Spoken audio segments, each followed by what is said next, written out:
Welcome back, everybody. Hi, Frequency Fluid Channel here, coming to you with a brand new two-part series. This series is called How to Understand a Misunderstanding. I'm so excited because I think it's such a critical thing to work on for everybody.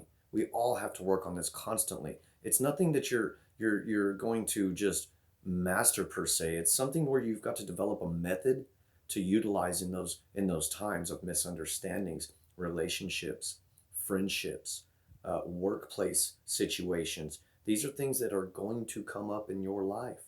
They are part of life. Misunderstandings are part of life, and we're going to work on utilizing the 5 key steps of the frequency fluid mindset to being able to overcome and understand a misunderstanding. So it's going to be a 5 step part, but I want you to understand that we're only going to do 3 steps on this one. So you've got to watch part 2 to get the last 2, and we're going to put it all together at the end. And you can write it all down if you want. Keep it for your notes. Put it on a little sticky pad note in your car, whatever you need to do.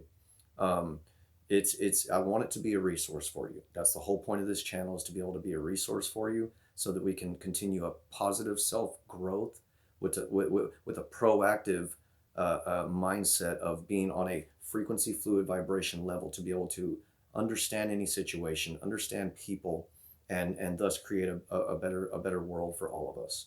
So step 1 in how to understand a misunderstanding, it's going to be take 5. It's real simple. You take 5.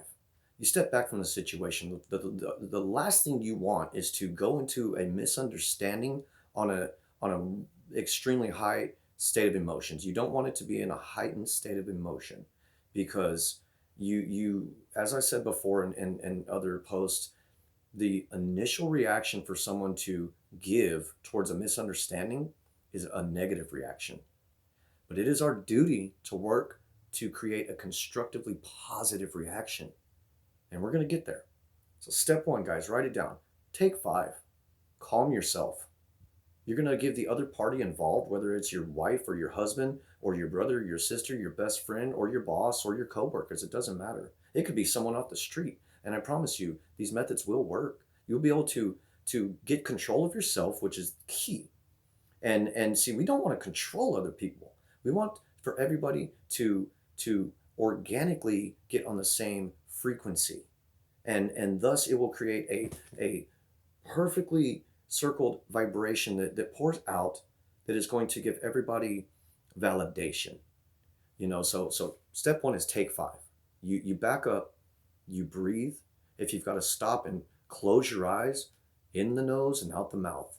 Take about 5 or 10 deep breaths.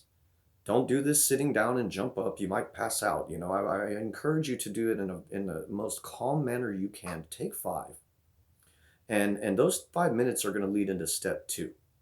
And step 2 is so important because it's going to give you a foundation of honesty within yourself.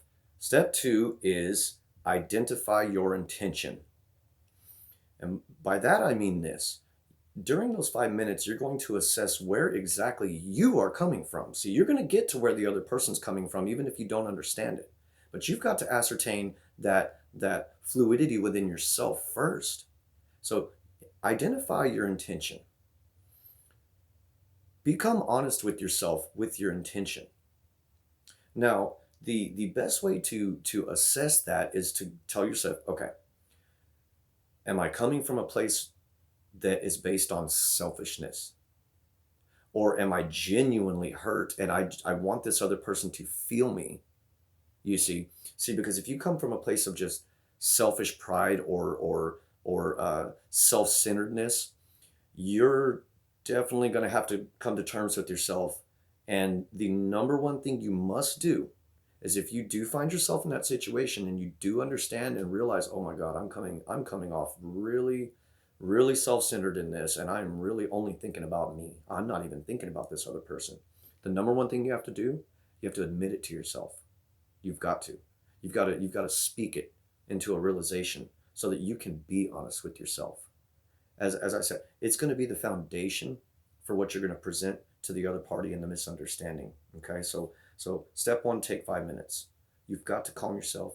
You've got to stop and realize where you're coming from, and which leads into step two: identify your intention. Be honest within yourself to know if you're coming from a truly hurt or offended standpoint, or if you're in the misunderstanding just to slam your point down someone else's throat and into their mind and force them to think the way you do, because that is not going to work.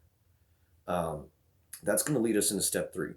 At this point in step three, you have obtained a frequency fluid mindset that is going to give you the foundation to do the most key thing in at this point in the process. Okay, so I think they're all key, but especially step three. So you've taken 5 minutes, you've assessed your intentions, you've become honest with yourself about the situation.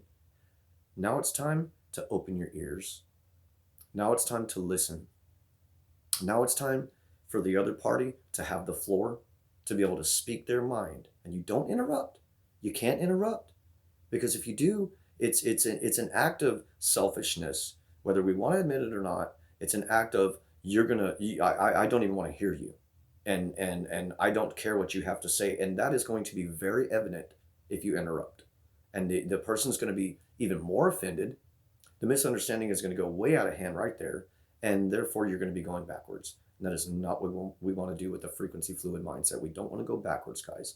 It's always about positive, proactive self-growth, and the construction of being a better person, so that we can create a better humanity around us and help those who may need it. That's what this is about. It's about helping someone. And if you're in a misunderstanding and you're able to conduct these steps that I fully believe in, I practice these steps, and I help, and I try to get a situation to where it is calm, so no one's thinking irrational. The worst thing you want to do is create an even higher state of emotions.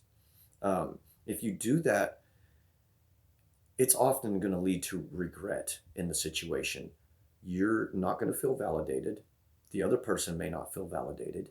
You will probably more than likely hold some sort of a grudge, or the other person may hold some sort of a grudge in the situation, even if y'all do find a resolve, so to speak, which I don't think it's going to be a true resolve. I don't think it'll be an honest resolve at that point. These are just experiences. These are experiences I've had. These are methods I've had to teach myself the hard way sometimes, most times. I'm being a July born Cancer man. My nature is to stuff it in an argument, just boom, heightened state of emotion, heightened state of emotion, heightened state of emotion. And I had to learn myself the hard way how to digress that evolution that had taken place within me, because I truly found one day that it was wrong. It was wrong for me to go into situations like that. As I said, you can't force someone to understand you. You've got to create a fluid vibration that outpours around, so that you guys can be on the same frequency. So, step one, take 5 minutes. Assess yourself, breathe, get a hold of your emotions. Once you've done that, you can identify your intentions. You have got to be honest with yourself about the intentions that you come from, and understand if you're coming from selflessness or selfishness, or whatever the case may be. At that point, you can reproach the situation, you can start to talk, you can open dialogue, and you can listen. Step three is to listen. You've got to open your ears.